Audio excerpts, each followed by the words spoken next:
Focus ka muna sa maneho. Yan, medyo bumibilis na yung traffic.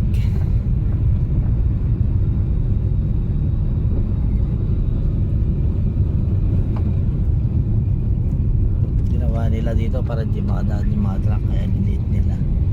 Ne. Kasi dati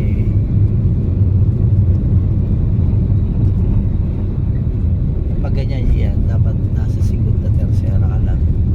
Pag nagkwarta ka, hindi aakyat. Drive ka.